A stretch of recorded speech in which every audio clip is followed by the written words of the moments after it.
दे गए गैरिल मग़ज़ूबि अलैहिम वलद्दाल्लीन।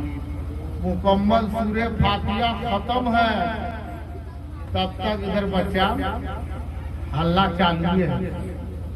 वो उसको उंगली कर रहा है, वो उसको उंगली कर रहा है। अब वो ठेका ठेके में खोचा खोची में हो क्या रहा है, पकड़ा पकड़ी हो गई।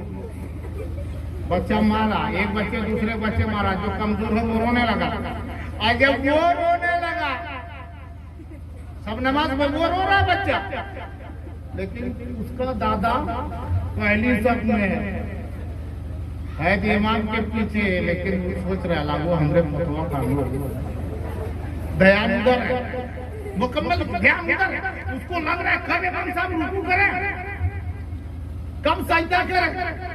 अगर तिलावत लंबी होगी, क़िरात लंबी हो गई, तो उधर दादा के खोखी चालू। और जैसे पहली रिकात खत्म, फिर दूसरी रिकात भी पूरी हुई ना। जब दूसरी रिकात पूरी हो गई, इमाम साहब ने सलाम फेरा, अस्सलामु अलैकुम व रहमतुल्लाह, अस्सलामु अलैकुम व रहमतुल्लाह।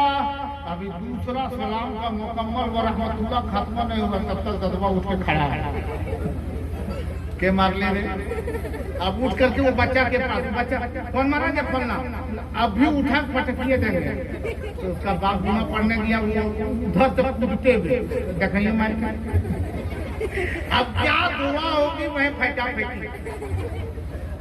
कमी किसमें, ईमानदारी से बताइए। चीरूडी की मस्जिद में बलगों का बच्चा जुमा पढ़ने आता, बलगों की गांव की मस्जिद में चीरूडी का बच्चा जाता, बलिया वाली मस्जिद में वो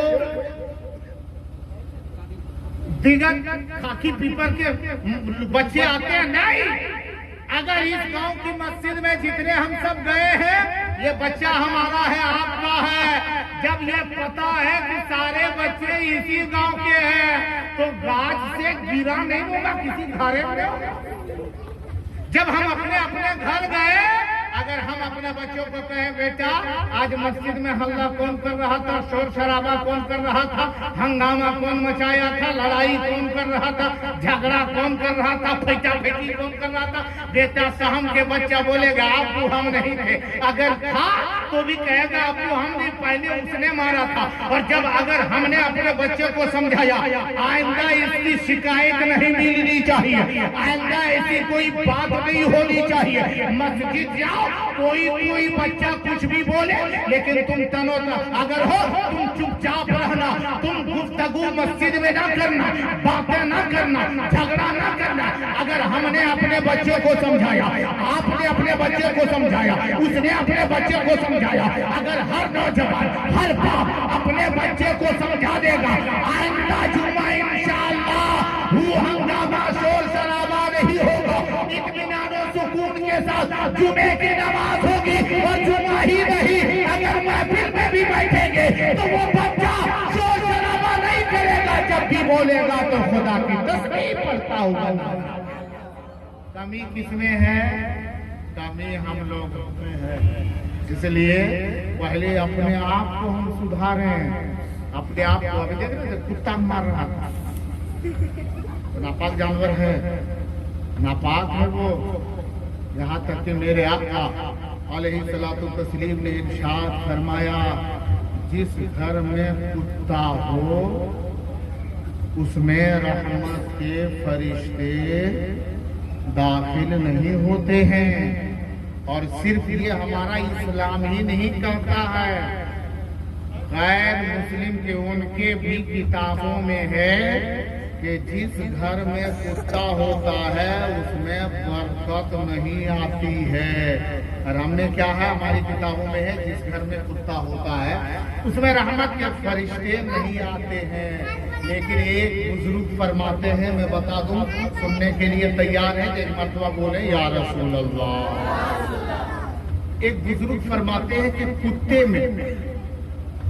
में एक ऐसी अच्छी सिफत है, कुत्ते में एक अच्छी सिफत है, अगर वो सिफत इंसान में आ जावे, इंसानों में वो सिफत मिल जावे जो कुत्ते के अंदर है, वो इंसानों में वो सिफत अगर आ जावे, वो आदत आ जावे, तो इंसान कभी घाटे में नहीं रहेगा। जोर से बोलो सुभान अल्लाह। हम नहीं कहते, ये हम नहीं कहते, वे बुजुर्ग फरमाते। उनसे उनके चाहने वाले मुरीदीन ने पूछा था, हुजूर आखिर ये बताएं कि उसमें कौन ऐसी अच्छी सिफत है? बोला बहुत बड़ी, बहुत अच्छी खसलत है एक कुत्ते में जो इंसानों में नहीं है। और वो क्या है मालूम है? अंदाजा लगा के देखिए। उन्होंने कहा उसमें एक अच्छी सिफत क्या है, वो अंदाजा लगाओ। बोला हुजूर कैसे हम पता करें कि उसके अंदर अच्छी सिफत है? ताकि एक रोटी का टुकड़ा ले लो, और रोटी का टुकड़ा ले लो और एक हाथ में डंडा ले लो, और रोटी को लेकर के आगे बढ़ो और डंडा पीछे छुपाए रखो और कुत्ता को बुलाओ। और वो भी अपने इलाके में हम लोग कैसे बुलाते हैं, वो भी हिंदी है बेटा समझता है। ले नहीं कहते, क्या कहते? लो लो। जैसे ही उसके तरफ वो रोटी का टुकड़ा बढ़ाओगे, बुजुर्ग फरमाते बढ़ाओ, जैसी रोटी का टुकड़ा देखा के उसे लो करोगे ना, तो वो दौड़ता हुआ आएगा। रोटी का टुकड़ा जमीन पे डाल दो, और जैसे ही जमीन पे डाला वो अपना मुंह वहां डालेगा उसे खाने के लिए। और जैसे ही वो टुकड़ा खाने के लिए मुंह को वो बढ़ावे, इधर से डंडा निकालो और उसको मारो। बोला हुजूर फिर वो रोटी का टुकड़ा नहीं खाएगा? बोला इसीलिए तो कह रहे उसको मारो। और जैसे ही उसको मारोगे वो रोटी का टुकड़ा छोड़ के भागेगा, और भागेगा कुछ दूर भागते हुए जाएगा। देखिए अभी मारते हैं, और वो मारते हैं ना, जब भी कोई मारा ना उसे रोटी का टुकड़ा डाला, और जैसे ही कुत्ता आया उसे खाने के लिए, वैसे एक डंडा मारो वो भागेगा। और भागेगा तो चुपचाप नहीं भागेगा, वो बोलते हुए पूछते हुए भागेगा, क्यों क्यों क्यों हमको मारा, तुम क्यों? तुमको हम तो खाने के लिए मांगे नहीं थे, तुम हमको मारा क्यों? वो भागेगा, कुछ दूर जब चला जावे उसके बाद में फिर तुम उसे कहो लो।